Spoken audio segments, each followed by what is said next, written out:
NABARD was established as per a Parliament Act in 1981, and then on July 12th of 1982, NABARD came into existence by transferring the agricultural and rural development functions of Reserve Bank of India. Apart from that, the supervisory functions of rural financial institutions, that is cooperative banks and also regional rural banks, are being undertaken by NABARD.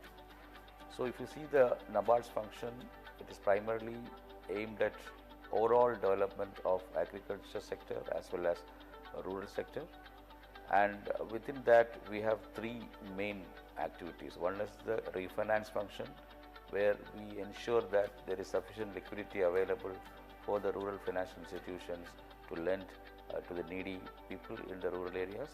The second function is the supervision of rural financial institution, and the third function is to develop the sector, to enable the players in the sector, including the rural people, to access finance for their overall development.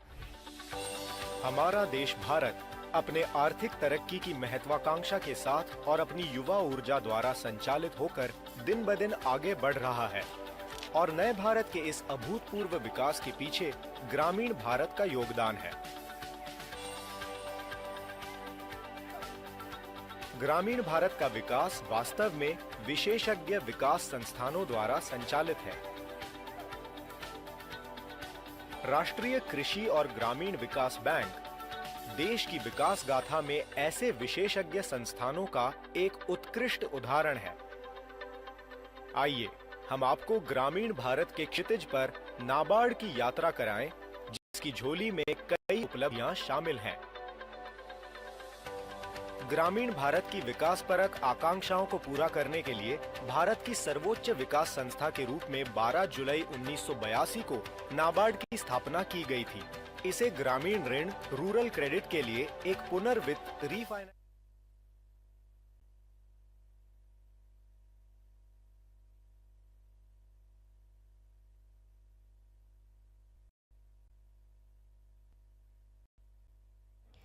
Good morning, ladies and gentlemen.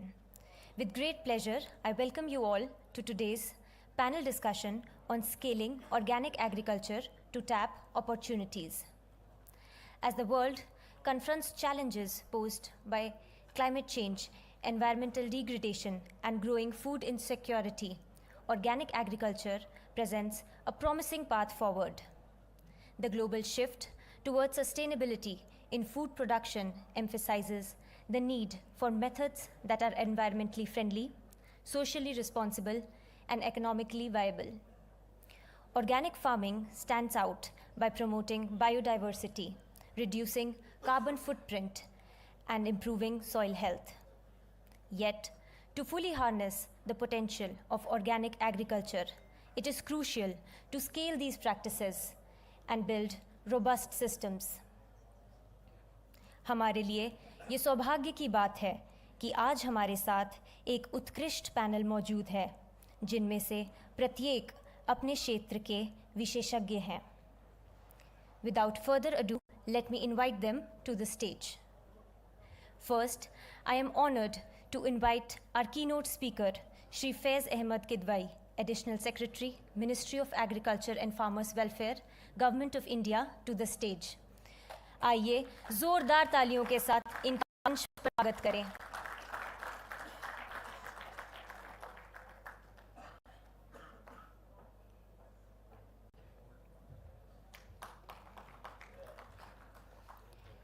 Next, I would like to invite Dr. G.V. Ramanjaneyulu, Executive Director of the Center for Sustainable Agriculture, to the stage. Let's hear it for him with a hearty round of applause. Now, I would like to invite Dr. Saswati Bose, General Manager at Agriculture and Processed Food Products Export Development Authority. Kindly put your hands together to welcome Dr. Bose.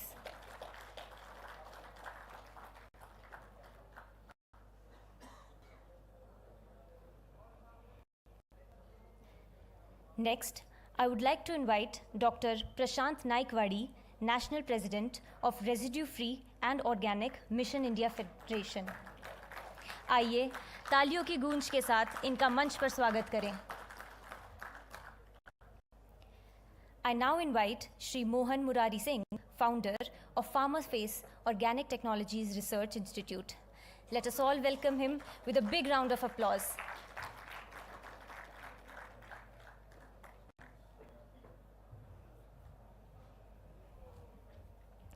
Let me now call upon stage our distinguished moderator for the day, Dr. A.V. Bhavani Shankar. कृपया ताली बजाकर इनका जोरदार अभिनंदन करें. Holding a PhD in horticulture from the Indian Agriculture Research Institute, Dr. Shankar has served NABARD for 28 years in various capacities, gaining immense expertise in rural development and institutional leadership. Dr. Shankar currently heads the Farm Sector Development Department in NABARD, where he leads innovative strategies for sustainable agriculture and rural growth. I now invite Dr. Shankar to take over and moderate the session.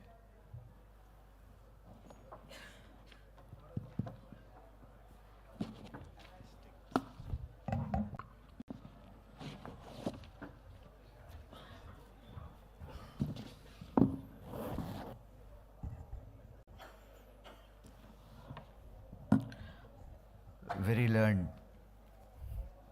panel members on the dais, the distinguished audience, a very good morning to all of you. Welcome to all of you for this Gramin Bharat Mahotsav and the panel discussions. I'll just take 2 minutes. Why we have chosen this theme of organic farming as one of the themes for this Gramin Bharat Mahotsav and also the panel discussion. The context for this is the present state of Indian agriculture. At the macro level, we are self-sufficient. Opportunities are growing with diversification in agriculture that is happening. And at the same time, Indian agriculture is also confronted with many challenges. Just a few statistics on that. We have near 30% of land in various stages of degradation. This is a challenge. The soil organ content has come down to 0.3%. This is even more challenging. The fertilizer subsidy is at a high of 2.25 lakh crores. And all this is because of unsustainable farm practices which are leading to various crises. And the crisis is more so because we have nearly 86% of small and marginal farmers. And at the same time, the policy response from government is very, very encouraging. Many programs have been launched. National Program on Organic Promotion, the National Mission on Natural Farming, the Soil Health Card schemes, and so forth. Our learned speakers would be talking about that. So this is the context, and while challenges, there are solutions. The panel would be talking about how these solutions we can operationalize, and we tried to bring into the panel discussion a mix of experiences at the policy level and as well as some voices from the ground. So this is it. The construct of this panel discussion would be about 12 to 14 minutes of talk by each of the panelists. Before that, we will have a keynote address by Faiza, our Additional Secretary, Ministry of Agriculture. And then, depending on the time, we take some questions at the beginning itself, after the talk, or we reserve them towards the end. This is going to be the structure. We'll try to wind it up in about 90 to 100 minutes. this panel discussion. To begin the panel discussion, we have Dr. Prashant Naikwadi. He is a super specialist, I should say. His specialization, he has done a PhD in organic farming certification.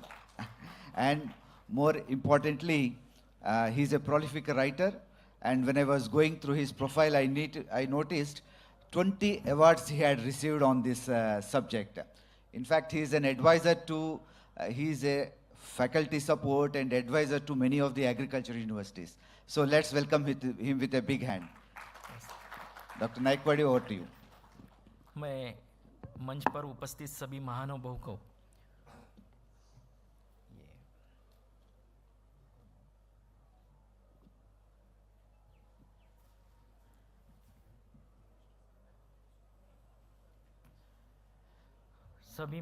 को मैं प्रणाम करता हूँ। आज मैं आपके सामने जो टॉपिक बोलने जा रहा हूँ वो है promoting organic farming, establishing certification standard and capacity building. अगर हमें ज़्यादा से ज़्यादा किसान भाइयों तक ये ऑर्गेनिक प्रोग्राम लेकर जाना है तो हमें सबसे पहले अवेयरनेस क्रिएट करना बहुत इम्पॉर्टेंट है। जब तक अवेयरनेस आता नहीं, अभी ये मिशन काफ़ी आगे चल रहा है, लेकिन अगर हम ग्रास रूट लेवल पे जाए तो अवेयरनेस की बहुत कमतरता है और लिटरेचर जो है वो इंग्लिश में है, वो हिंदी में ज़्यादा से ज़्यादा आना चाहिए और नेटिव लैंग्वेज जो है क्योंकि किसान भाई जो है वो सब नेटिव लैंग्वेज ज़्यादा जानते हैं, तो वो नेटिव लैंग्वेज पे होना बहुत इम्पॉर्टेंट है। इसमें अगर हमें ज़्यादा से ज़्यादा किसान भाइयों तक ये प्रोग्राम लेके जाना है तो सबसे पहले उनको हमें अवेयर करना है कि ऑर्गेनिक फार्मिंग क्या है, ऑर्गेनिक फार्मिंग में क्या करना चाहिए। अभी हमारे पास जो विश्वासार्हता है इस प्रोग्राम की, उसमें national program for organic production है, जो जिन किसान भाइयों को एक्सपोर्ट करना है उनके लिए national program for organic production है। और डोमेस्टिक मार्केट के लिए अभी हमारे पास पीजीएस है, पार्टिसिपेटरी गारंटी सिस्टम। तो ये दोनों प्रोग्राम जो है, ये दोनों प्रोग्राम ज़्यादा से ज़्यादा किसान भाइयों तक लेके जाना बहुत इम्पॉर्टेंट है, क्योंकि जब तक हम सर्टिफिकेशन करते नहीं तब तक ये जो हमारा उत्पाद है उसको मार्केट एक्सेस मिलेगा नहीं। और इसमें सबसे इम्पॉर्टेंट बात है, अगर हम ऑर्गेनिक खेती की बात करेंगे तो सबसे इम्पॉर्टेंट बात यह है कि ऑर्गेनिक कार्बन जो है, अभी अब मान के चलो कि भारत देश में ऑर्गेनिक कार्बन की कमतरता है। ऑर्गेनिक कार्बन का जो रेंज होता है वो 0.1 से लेकर 5 तक होता है, लेकिन हमारे इंडिया में अगर हम देखा जाए तो एवरेज ऑर्गेनिक कार्बन जो है वो 0.2 से लेकर 0.6 इतना कम है। तो जो अपनी मिट्टी है उसमें उपजाऊ क्षमता जो है बहुत कम होती जा रही है। अगर ऑर्गेनिक कार्बन हम बढ़ाने में सफल होते हैं तो कैटायन एक्सचेंज कैपेसिटी जो है, अन्न तत्वों की जो पोषकता है वो पौधे को ज़्यादा से ज़्यादा हम दे सकते हैं। लेकिन ऑर्गेनिक कार्बन कम होने के कारण हमारे यहाँ कैटायन एक्सचेंज कैपेसिटी कम है। कैटायन एक्सचेंज कैपेसिटी कम होने के कारण सॉइल का पीएच जो है वो अल्कलाइन होता जा रहा है और हम जितने रासायनिक इनपुट्स इसमें डाल रहे हैं उसकी वजह से सॉइल जो है वो साल्टी बनती जा रही है, क्षारों का प्रमाण बढ़ रहा है। तो कैटायन एक्सचेंज कैपेसिटी बढ़ने के लिए ऑर्गेनिक कार्बन का होना बहुत इंपॉर्टेंट है। ऑर्गेनिक कार्बन सॉइल के स्ट्रक्चर को इम्प्रूव करता है। दूसरी बात, न्यूट्रिएंट साइकिलिंग उसमें हो जाती है। तीसरा, कार्बन सिक्वेस्ट्रेशन होता है, ये बहुत इंपॉर्टेंट पार्ट है। जो लीचिंग और इरोजन लॉसेस होते हैं न्यूट्रिएंट के, वो बहुत कम करता है। तीसरी इंपॉर्टेंट बात है कि ग्रीन हाउस गैस जो इमिशन होता है उसमें भी सॉइल ऑर्गेनिक कार्बन जो है वो रेगुलेट करता है और एग्रीकल्चर प्रोडक्टिविटी को ये बढ़ाता है। मैं एक बात यहाँ सेक्रेटरी सर है उनसे कहना चाहता हूँ कि अभी हम कार्बन क्रेडिट दे रहे हैं, जो किसान भाई पेड़ लगा रहे हैं उनको कार्बन क्रेडिट दे रहे हैं, लेकिन मैं आपसे ये गुजारिश करना चाहता हूँ कि जिन किसान भाइयों का सॉइल ऑर्गेनिक कार्बन ज़्यादा है उनको कार्बन क्रेडिट की फैसिलिटी अगर हम देने लगेंगे तो मेरे ख्याल से इसका बहुत ज़्यादा बेनिफिट जो है वो किसानों को हो जाएगा और ज़्यादा से ज़्यादा किसान जो है वो ऑर्गेनिक फार्मिंग प्रैक्टिसेस शुरू करेंगे। तो कार्बन क्रेडिट जो है वो सॉइल कार्बन बढ़ाने के लिए बहुत इंपॉर्टेंट है और दूसरी बात है कि कार्बन इमिशन कम करने में भी सॉइल कार्बन जो है उसका बहुत महत्वपूर्ण हिस्सा है। ये अगर हमें और आगे जाकर किसान भाइयों को ये सब ये मिशन में अगर लाना है, तो जो national program for organic production उसके जो स्टैंडर्ड है वो स्टैंडर्ड के हिसाब से हमें पेनेट्रेट करना होगा। जैसे कि लैंडस्केप कैसे मेंटेन हो, कि आप ज़्यादा से ज़्यादा आपका जो खेत है वो कम से कम ओवर मैन्यूरिंग होना चाहिए, आपको बॉर्डर क्रॉप लगानी चाहिए, आपको सॉइल एंड वाटर कंजर्वेशन वहाँ प्रॉपर करना चाहिए, ज़्यादा से ज़्यादा जो मित्र कीटक है उसकी इंफॉर्मेशन उनको देनी चाहिए, क्योंकि बहुत सा कम जो खर्चा है इनपुट के ऊपर वो बहुत कम हो जाता है अगर मित्र कीटक हमारे खेत में आते हैं। तो लैंडस्केप जो है, लैंडस्केप मैनेजमेंट इसमें बहुत इंपॉर्टेंट है। दूसरा choice of crops and varieties है। अभी अगर हमें ऑर्गेनिक फार्मिंग करनी है तो हमारा जो सीड्स है वो सीड्स हमें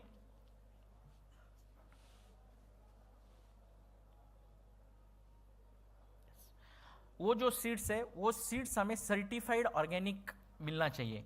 अगर वो सीड्स हमें सर्टिफाइड ऑर्गेनिक नहीं मिलता है तो हम ट्रेडिशनल जो सीड्स है उसका यूज़ कर सकते हैं। अगर हमें ट्रेडिशनल भी नहीं मिले तो कन्वेंशनल जो सीड्स है उसके ऊपर कोई भी केमिकल ट्रीटमेंट न करते हुए अगर हम ऑर्गेनिक ट्रीटमेंट करते हैं तो वो सीड्स हम प्रेफर कर सकते हैं। जेनेटिकली मॉडिफाइड ऑर्गेनिज्म इसमें प्रोहिबिटेड है। इसमें डाइवर्सिटी ऑफ क्रॉप प्रोडक्शन जो है वो भी बहुत इंपॉर्टेंट है। हम मोनोक्रॉपिंग के बजाय अगर हम डाइवर्सिटी में क्रॉप लगाते हैं तो उसका बहुत फ़ायदा जो है वो किसान भाई को मिलता है। अगर ये मान के चलो कि आप इंटर क्रॉपिंग कर रहे हो, मिक्स क्रॉपिंग कर रहे हो, रिले क्रॉपिंग कर रहे हो और उसमें आप लेगूम क्रॉप्स लगा रहे हो, डीप रूटेड क्रॉप्स लगा रहे हो या फिर ग्रीन मैन्यूर क्रॉप्स लगा रहे हो, तो उसमें काफ़ी सारा फायदा मिलता है। जैसे आपका कपास का अगर खेत है और 4 रो अपने कपास के लगा दिए, 4 रो के बाद में अपने 2 रो अगर आपने काउपी के लगा दिए, चौली के लगा दिए, तो चौली के ऊपर क्या होता है, क्राइसोपा कार्निया आता है जो थ्रिप्स के 800 से लेकर 850 अंडे खा जाता है। तो एक तरीके का पेस्ट मैनेजमेंट बहुत अच्छा होता है। दूसरे अगर लेग्यूम्स क्रॉप्स है तो राइजोबियम की वजह से नाइट्रोजन फिक्स होता है।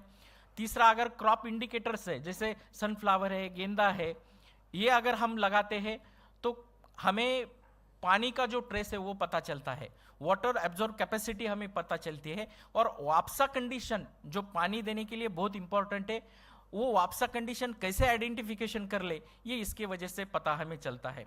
इसमें बहुत इंपॉर्टेंट यह है कि जो अम्बेलिफेरी नाम का जो वर्ग है क्रॉप्स का, उसमें अगर हम इंटर क्रॉपिंग या फिर रिले क्रॉपिंग या मिस क्रॉपिंग को लगाते हैं तो काफ़ी सारे मित्र कीटक जो है वो हमारे खेत के ऊपर आ जाते हैं। तो diversity in crop production is most important part for NPOP. Nutrient management में हमें जितने भी बायोडिग्रेडेबल मैटर है जैसे कि माइक्रोबियल है, प्लांट्स है या फिर एनिमल से बनाए हुए बायो फर्टिलाइजर है, उनका हमें यूज़ करना है। मिनरल फर्टिलाइजर उसके जो ओरिजिनल फॉर्म है उसका यूज़ हमें करना है। ओरिजिनल फॉर्म में जैसे सल्फर आता है, रॉक फॉस्फेट आता है, पोटेशियम ह्यूमेट आता है।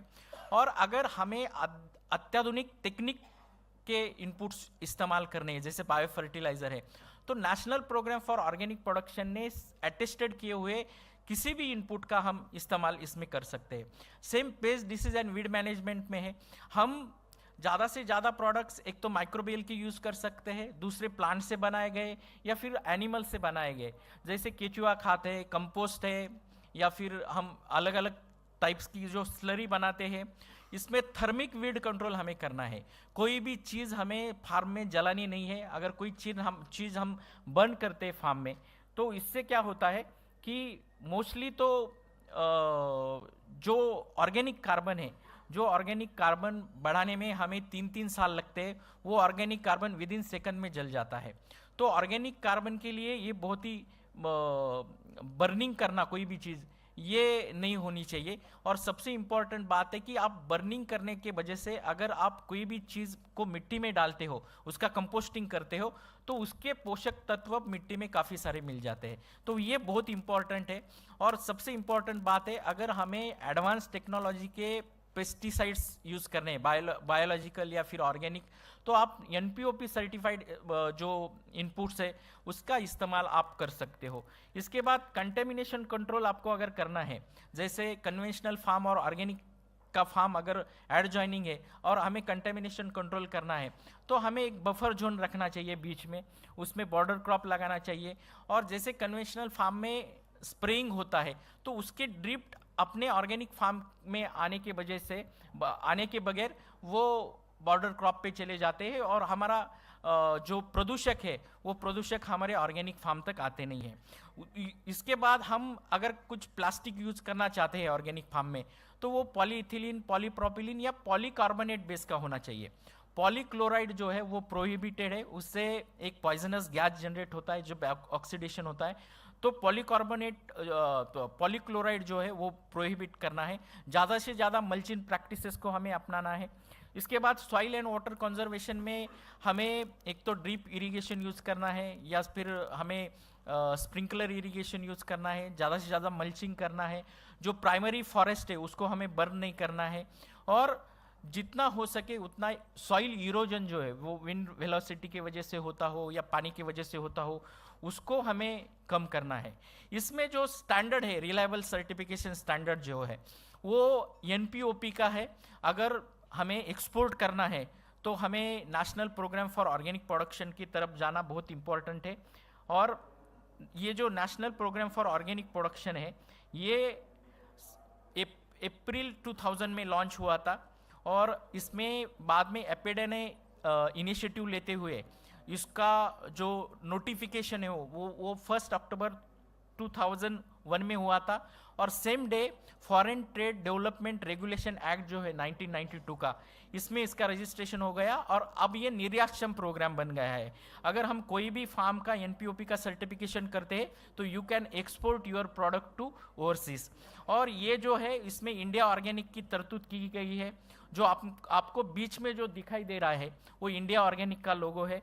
और अटल जी का फोटो मैंने यहाँ डाला है क्योंकि ये मोमेंट जब स्टार्ट हुआ तो अटल जी वाजपेयी जो है उन्होंने काफ़ी इनिशिएटिव इस प्रोग्राम पे लिया था और तब जाके हमारा ये प्रोग्राम बना।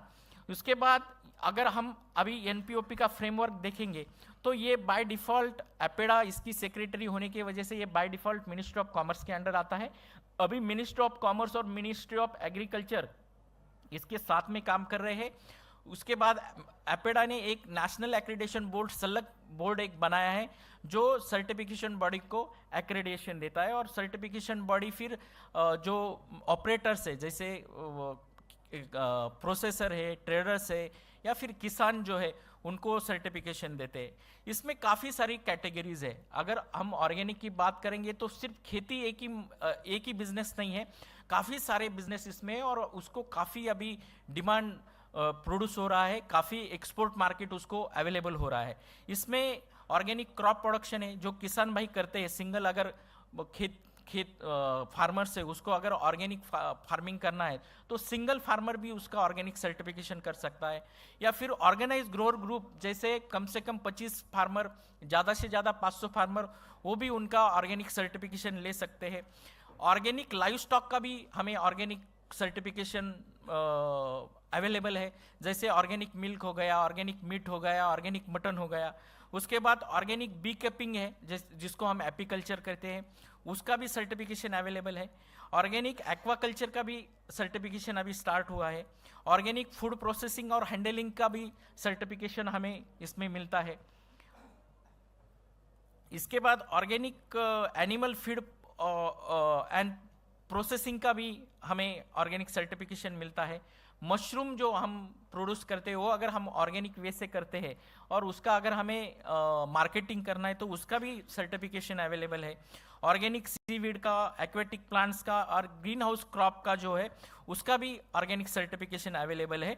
और जो वाइल्ड कलेक्शन होता है, जंगल से जितने भी चीज़ हम लाते हैं उसका भी ऑर्गेनिक सर्टिफिकेशन होता है। और सबसे लास्ट जो है वो इनपुट अप्रूवल्स एक मिलता है।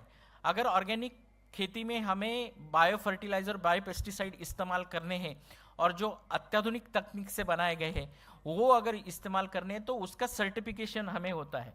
इसमें अगर हम स्टैंडर्ड देखे जाए तो मैंने जो जो चीज़ें बताई वो सभी इसमें आती है। पहले तो क्रॉप प्रोडक्शन प्लान देना पड़ता है, उसके बाद कन्वर्जन रिक्वायरमेंट होता है कि कितने देर में ये ऑर्गेनिक 100% सर्टिफाइड होगा। इसमें अगर सीजनल क्रॉप है तो 24 मंथ लगते हैं, अगर पेरेनियल क्रॉप्स है तो 36 मंथ लगते हैं। उसके बाद लैंडस्केप होना चाहिए, choice of crops and variety जिसके बारे में मैं बोल चुका हूँ, डाइवर्सिटी इन क्रॉप प्रोडक्शन है, न्यूट्रिएंट मैनेजमेंट है, इसके बाद paste disease and weed management है, कंटामिनेशन कंट्रोल है, सॉइल एंड वाटर कंजर्वेशन है। जो मैंने चीज़ें बताई कि कैसे वाइड स्प्रेड हमें करना है ये प्रैक्टिसेस, सभी चीज़ें जो है वो ऑर्गेनिक सर्टिफिकेशन के स्टैंडर्ड में अवेलेबल है। और according to organic certification standard ये चीज़ें हम अगर इन चीज़ों का हम अवेयरनेस क्रिएट करते हैं तो ज़्यादा से ज़्यादा किसान भाई जो है वो ऑर्गेनिक सर्टिफिकेशन उसमें ले सकते हैं। इसमें अगर आप देखोगे तो ये ऑर्गेनिक सर्टिफिकेशन मिलता है एपेडा का, जो थर्ड पार्टी सर्टिफिकेशंस है। अभी 36 सर्टिफिकेशन बॉडी काम कर रही है। बोस मैम यहाँ आई हुई है, वो आपको ज़्यादा इसमें बताएंगी। और सबसे मैं उनका आपकी सबके वजह से मैं उनको कॉन्ग्रेचुलेट करना चाहूँगा कि जो NPOP स्टैंडर्ड है उसमें अभी रीशफलमेंट किया गया है और ट्रेसेबिलिटी के ऊपर काफ़ी अभी अच्छा ध्यान उन्होंने दिया है ताकि हम अच्छी तरीके से एक्सपोर्ट कर सके। बीच में हमारा NOP USDA जो है वो उनके साथ इक्विवेलेंस ब्रेक हुआ था, लेकिन अभी हम एक नए दौर से ये सर्टिफिकेशन स्टैंडर्ड ला रहे हैं। और ये अगर हम सर्टिफिकेशन के पूरे स्टैंडर्ड को अच्छी तरीके से जान ले और उसका इम्प्लीमेंटेशन अगर अपने फार्म पे कर ले तो एक सर्टिफिकेशन आपको मिलता है। और वो प्रोडक्ट्स अगर हमें मार्केट में बेचना है तो उसके लिए हमें ट्रांजैक्शन सर्टिफिकेट चाहिए होता है, वो भी इससे मिलता है। जो लोगो है वो सर्टिफिकेशन बॉडी डिसाइड करती है। अगर 100% ऑर्गेनिक सर्टिफाइड है प्रोड्यूस है तो उसको अलग अलग कैटेगरी में लोगो मिलता है और ये लोगो कैसा लगाना है, क्या लगाना है, उसकी साइज कितनी होनी चाहिए, फॉर्म 2 नंबर का एक फॉर्म है NPOP में, वो भर के उसमें हम ये लोगो लगा सकते हैं। उसके बाद पार्टिसिपेटरी गारंटी स्कीम, जिन किसान भाइयों को उनका जो ऑर्गेनिक उत्पाद है वो अगर डोमेस्टिक मार्केट में देना है तो पार्टिसिपेटरी गारंटी सिस्टम है। ये मिनिस्ट्री ऑफ कॉमर्स और फार्मर वेलफेयर का प्रोग्राम है। National centre for organic farming जो है ये इसकी सेक्रेटरीट संस्था है और जितने भी national centre for organic farming के जितने भी जस्ट अ मिनट सर, जितने भी संस्था है वो इसमें विभागीय संस्था करके है।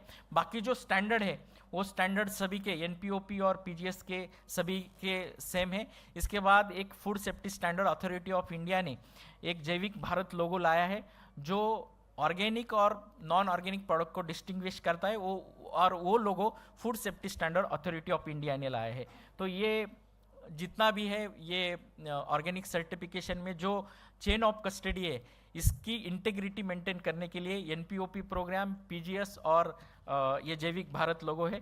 मुझे पता है कि टाइम बहुत इम्पोर्टेंट है लेकिन सब्जेक्ट बहुत बड़ा है। I could not able to explain within a minute, so I am really very thankful to NABARD to give me chance to elaborate my things with you. Thank you very much, sir. Thanks, Dr. Prashant. My apologies for hurrying you a bit. You have touched the whole gamut of certification. I understand that participatory guarantee system is a little more time available. We could have discussed a bit more.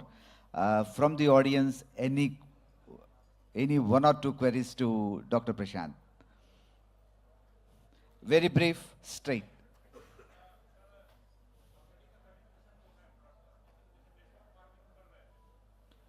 Somebody can give a mic.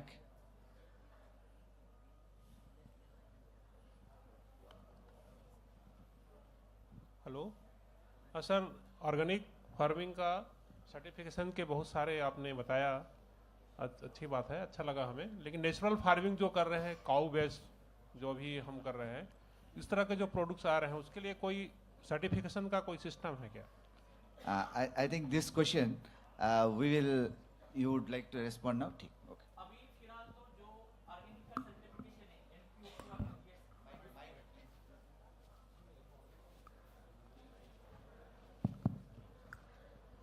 अभी फिलहाल तो जो organic certification है उसके लिए जो natural farming है उसके लिए जो सर्टिफिकेशन स्टैंडर्ड वो NPOP और PGSC है। अभी इसके ऊपर काम चल रहा है मिनिस्ट्री ऑफ एग्रीकल्चर और फार्मर्स वेलफेयर का, जिसमें इंटीग्रेटेड न्यूट्रिएंट मैनेजमेंट का जो डिपार्टमेंट है वो काम कर रहा है।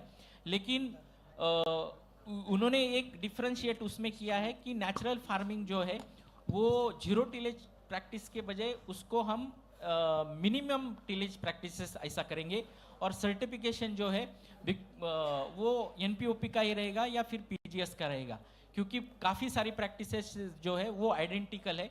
लेकिन केंद्र सरकार अभी उसके ऊपर काम कर रहा है। इसके लिए एक यूनिवर्सिटी उन्होंने इस्टेब्लिश की है गुजरात में, और पैकेज ऑफ प्रैक्टिसेस भी वहाँ डेवलप वो कर रहे हैं। Okay sir, thank you. महिलाओं और सज्जनों, आज की चर्चा बेहद ज्ञानपूर्ण और प्रेरणादायक रही है।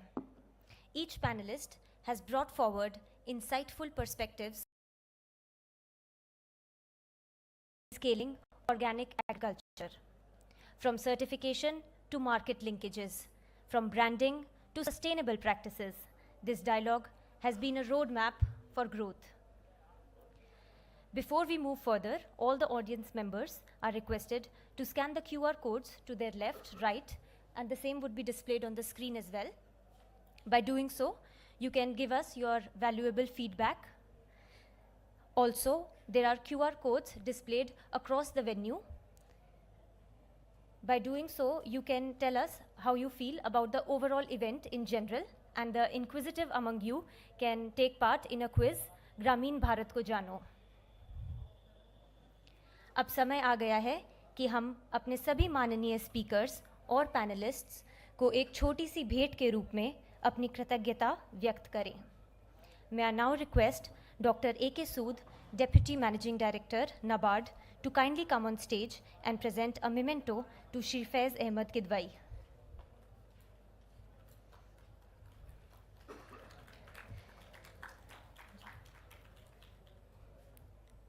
Please join me in applauding our distinguished keynote speaker as he receives his token of appreciation.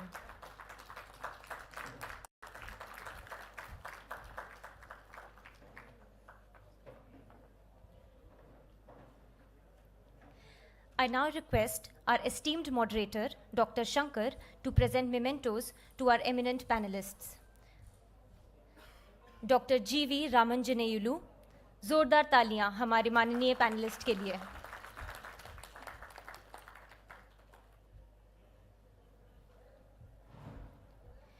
Dr. Saswati Bose, let's hear it for Dr. Bose.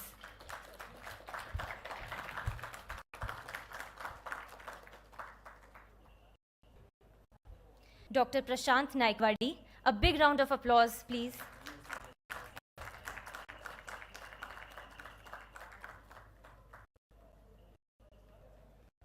Shri Mohan Murari Singh, ये हमारे प्रतिष्ठित पैनलिस्ट को ताली देकर सम्मानित करें।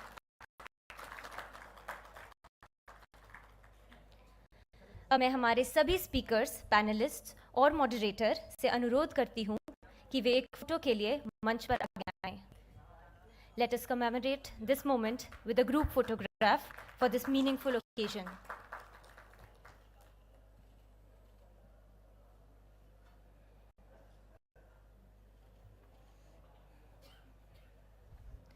In closing, I extend my heartfelt thanks to all of you, eminent speakers, our distinguished moderator, and our patient audience for making this event a grand success. बहुत बहुत धन्यवाद. I would like to inform all of you that another interesting panel discussion on the topic Empowering Cooperatives for a Viksit Bharat would commence at 2 p.m. in this hall itself. Do join in to witness the enriching discussion.